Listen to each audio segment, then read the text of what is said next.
Hi friends, ఈరోజు mini బ్లాగ్లో chest తక్కువగా ఉన్నవారికి డాట్స్ ఎలా పెట్టుకోవాలో చూద్దాం. ముందుగా బ్లౌజ్ ఫ్రంట్ పార్ట్ని తీసుకొని మెయిన్ డాట్ వెడల్పు వచ్చేసరికి 3.5 ఇంచులకు మార్క్ చేసుకోవాలి.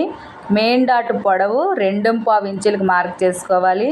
అలానే ఫ్రంట్ నెక్ దగ్గర 1/2 ఇంచు వదిలి సగానికి ఫోల్డింగ్ చేసుకొని ఈ లెఫ్ట్ సైడ్ డాటు 2.5 ఇంచులకు మార్క్ చేసుకొని చెస్ట్ పాయింట్ దగ్గర మెయిన్ డాట్ నుంచి ఆపోజిట్లో పావుతకు 2 ఇంచీలు, ఈ రైట్ సైడ్ డాట్ కోసము 3.5 ఇంచులకి మార్క్ చేసుకుంటే నీట్గా పర్ఫెక్ట్గా ఉంటుంది.